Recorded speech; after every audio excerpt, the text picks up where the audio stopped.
आई हम व्यास जख्मी जितेंद्र सब भोजपुरिया भाई के दोनों हाथ जोड़ के प्रणाम करतनी। हम अपन एगो लोगित एल्बम रउरा सबके सामने प्रस्तुत कर रहल बनी।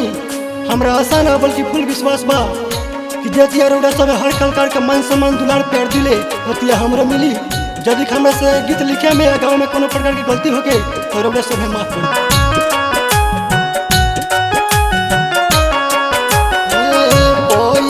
से नीमन केहू जग में कहाता,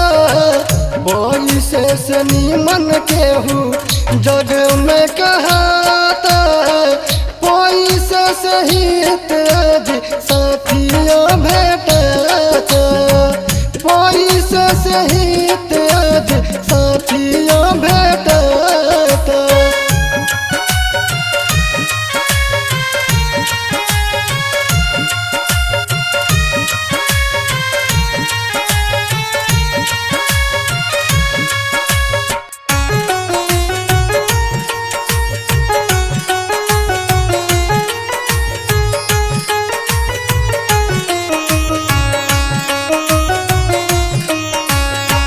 पैसे बिना हो जाता केहू लाचार हो, पैसे बिना हो जाता केहू भिखार हो।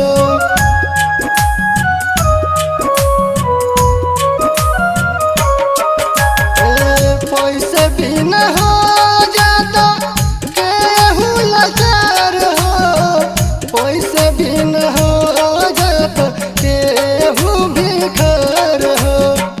पैसे से नीमन केहू बाबुर चिन्हाता, पैसे से नीमन केहू बाबुर चिन्हाता, पैसे सहित आज साथियों भेटता, पैसे सहित आज साथियों भेटता।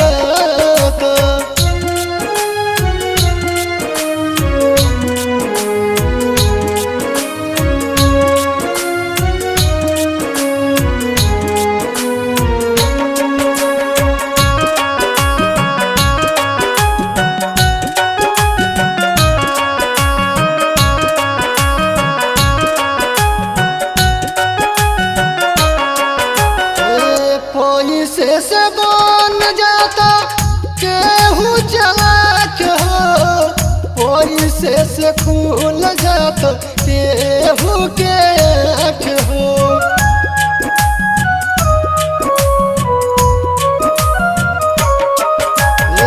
पैसे से बन जाता केहू चालाक हो, पैसे से खुल जाता केहू के हो।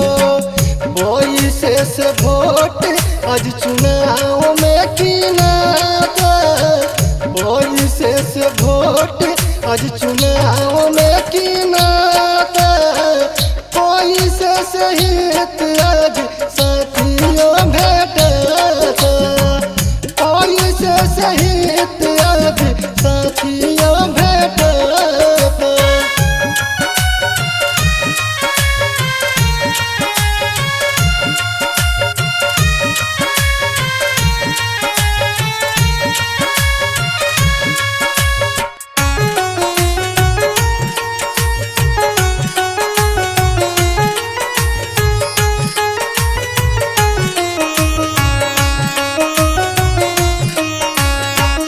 जख्मी जितेंद्र लिख के गावता रे गाना, पैसे के बाज सगर जमाना।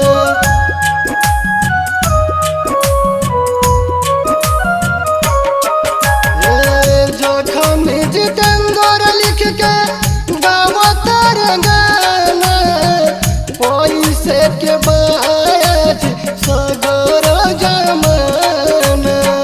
पैसे से सालियों के प्यारे भेटता, पैसे से केहू ससुराल में पूजाता, पैसे सहित आज साथियों भेटता, पैसे सहित आज साथियों भेटता। से नीमन केहू जग में कहता, पैसे से नीमन केहू जग में कहता, पैसे से हित आज साथियों भेटता, पैसे से ही